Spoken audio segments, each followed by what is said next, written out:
अभी मिला हूँ इमरान खान साहब से और बड़ी तफसीली मुलाकात मेरी हुई है। और उस मुलाकात के हवाले से पहले मैं आपको ये बताना चाहता हूँ कि इमरान खान ने पूरे पाकिस्तान को और जहाँ जहाँ उनके फॉलोअर्स हैं ये पैगाम दिया है कि जेल में आके मुझे पढ़ने का मौका मिला है जो वैसे नहीं मिलता था। कुरान हकीम तकरीबन ख़त्म कर लिया उन्होंने इंग्लिश तर्जुमे के साथ। इमरान खान साहब ने कुरान हकीम उर्दू की बजाय इंग्लिश तर्जुमे, वो कहते हैं कि इंग्लिश तर्जुमा मैंने पढ़ा है। दूसरा जो उन्होंने किताब पढ़ी है इब्न खल्दून के बारे में। तीसरी किताब उन्होंने सैयदना उमर रज़ियल्लाहु अन्हु उनके बारे में और उनके दौरे हुक्मरानी के बारे में पढ़ी है। और जो चौथी किताब उन्होंने पढ़ी है वो एक बड़ी ज़बरदस्त किस्म की किताब है और वो जॉर्ज ओवन के 1984 उस किताब का नाम है, 1984। और फिर एक और जो किताब उन्होंने पढ़ी है वो पाकिस्तान के हालात के ऊपर बड़ी फिट आती है, उसका नाम है एनिमल फार्म, कि बंदों को किस तरह से जानवरों की तरह फार्म के अंदर काबू करके रखा जाता है। और उसने दूसरी बात ये कही है कि हकीकी आज़ादी की जिद्दोजहद के लिए ये तो बड़े थोड़े दिन हुए हैं, अगर मेरी पूरी ज़िंदगी भी लग जाए तो मैं पीछे नहीं हटूंगा। मैं खड़ा था, मैं खड़ा हूँ, मैं खड़ा रहूंगा। ये उनके अल्फाज हैं जो मैंने आप तक पहुंचाए हैं। फिर वो जिस सेल में थे उसी सेल में हैं और उस सेल की तफसीलात आप जान चुके हैं सारी। उसके बाद आज वहाँ उनके कहने पे मैंने एक दरख्वास्त तैयार की। दरख्वास्त पे इमरान खान साहब ने दस्तखत किए और हमने सुपरिटेंडेंट जेल को दी है। उनका हक है कि जिस जगह से उनकी जमानतें लगी हुई थी वहाँ उनको पेश किया जाए। अब ना उनके पेश करने की वजह से उनका बुनियादी हक मुतासर हुआ है, राइट टू डिफेंड, जिसके बारे में आज सुप्रीम कोर्ट ऑफ पाकिस्तान ने बड़ी तफसील से कहा है तोशा खाना के ऊपर कि राइट टू डिफेंड हर मुलजिम का हक है, जो मर्जी उसके ऊपर इल्ज़ाम हो। तो ये तो एक झूठा मुकदमा है जिसमें एक मुतअस्सिब जज ने अपनी कैंगरू जजमेंट दी थी उनके खिलाफ। तो वो उन्होंने ये कहा है कि फिर हमने वो दरख्वास्त लिख के सुपरिटेंडेंट को रिसीव करवाई है।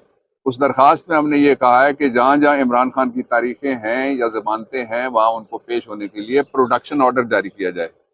उनको अवाम से दूर रखने के लिए अदालतों से भी दूर रखा जा रहा है, जो सरी खिलाफ वर्जी है आइन की और कानून की। मैंने कोर कमेटी के जो फैसले हैं उनके हवाले से और जो पार्टी के और लीगल हमारी टीम के जो सारी स्ट्रगल है उसके बारे में मैंने उनको उससे आगाह किया। उनके पास कोई इंफॉर्मेशन का जरिया अंदर मौजूद नहीं है, इसलिए तफसीली मुलाकात में उन्होंने मुझसे मुख्तलिफ चीज़ें जो थी वो जानना चाहिए जो मैंने उनको बताई।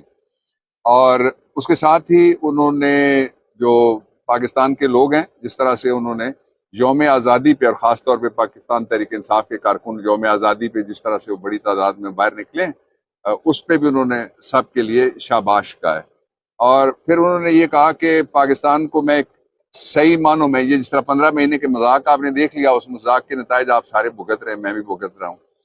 जो एक इम्पोर्टेंट गवर्नमेंट आई थी तो 15 महीने वाली जमहूरियत नहीं, असली जो जमहूरियत जो आइन में लिखी हुई है, जो तर्ज हुक्मरानी है पाकिस्तान का, और आइन के तहत उस जो जमहूरियत है उसकी बहाली की जिद्दोजहद है, इसका मतलब वो कहते हैं कि हकीकी आज़ादी है, जो बिल्कुल दुरुस्त कहते हैं। फिर उन्होंने जो पाकिस्तान के लोग हैं वो जिन मुश्किलात और मसाइब का शिकार हुए हैं उन पे उनको कहा है कि इंशाअल्लाह अज़ीज़ पाकिस्तान तहरीक इंसाफ उन सारे मुश्किलात का और जितनी भी तकलीफ़ें हैं लोगों की और मसाइल जो पैदा किए गए 15 महीने के अंदर, और जिस तरह से महंगाई आई है, लोग रोटी से महरूम होते जा रहे हैं, तो इस सब पे हमारी नज़र है। इंशाअल्लाह अज़ीज़ मुस्तकबिल और जो आने वाला मुस्तकबिल है वो इंशाअल्लाह पाकिस्तान तहरीक इंसाफ है। साथ ही उन्होंने ये हिदायत की है कि 90 रोज़ में इलेक्शन मुनक्किद करवाने के लिए फौरी तौर पे कोर कमेटी ने पहले ही फैसला किया हुआ है, उन्होंने कहा फौरी तौर पे सुप्रीम कोर्ट से रिजू किया जाए। सहूलियात, जहाँ तक इमरान खान की कैद का ताल्लुक है, उनके लिए सहूलियात अजनबी लफ्ज़ है। वो सही मानों में जो हज़रत यूसुफ अलैहिस्सलाम वाली कैद थी बगैर किसी सहूलत के, उस तरह की उनकी कैद है। सहूलियात वाले वो थे जिनके लिए आपको याद है कोट लखपत के बाहर एम्बुलेंस खड़ी होती थी, अंदर प्लेटलेट्स गिनने वाले बैठे हुए होते थे कि ऊपर चले गए, नीचे चले गए, आ गए, غائب ہو گئے. اور پھر اندر انہوں نے کہا گدا دو، گدا دے دیا گیا. انہوں نے کہا ٹیلی ویژن دو، ٹیلی ویژن دے دیا گیا. جب ٹیلی ویژن دیا گیا تو اس میں پی ٹی وی چل رہا تھا. تو آپ کو یاد ہوگا نواز شریف نے کہا میں پی ٹی وی نہیں دیکھوں گا، میں انڈین چینل دیکھوں گا. یہ ایک مرد کلندر ہے اور جس کا جو حوصلہ ہے، پہلے اگر وہ چٹان تھا تو اب پہاڑ ہے، پہلے اگر وہ پہاڑ تھا تو اب وہ ہمالا ہے. اور یہ وہ شخص ہے جس کے بارے میں علامہ اقبال نے کہا تھا کہ ہزار خوف ہوں لیکن زباں ہو دل کی رفیق، یہی رہا ہے ازل سے کلندروں کا طریق. جو عمران خان صاحب کا کیس ہے وہ کل لگا ہوا ہے، اس پہ ایک بڑی ڈیولپمنٹ ہوئی ہے. بڑی ڈیولپمنٹ یہ ہے کہ سپریم کورٹ آف پاکستان کے پاس جو ہماری پٹیشنز پری ٹرائل پڑی ہوئی تھی ان کی آج ہیئرنگ ہوئی ہے. اس میں انہوں نے کہا ہے بادی النظر میں یہ مقدمہ درست نہیں ہے. ہم شروع دن سے کہہ رہے ہیں، میں ابھی بھی کہہ رہا ہوں کہ جھوٹا مقدمہ ہے. اور دوسرا انہوں نے ہدایت کی ہے اسلام آباد ہائی کورٹ کو کہ کل آپ فوری طور پہ یہ مقدمہ سنیں. نہیں سنیں گے، فیصلہ اس کا کریں تو سپریم کورٹ آف پاکستان کل 1 بجے کے قریب بیٹھے گی دوبارہ. تو انشاءاللہ العزیز آزادی اس قوم کا بھی مقدر ہے، آزادی عمران کا بھی مقدر ہے.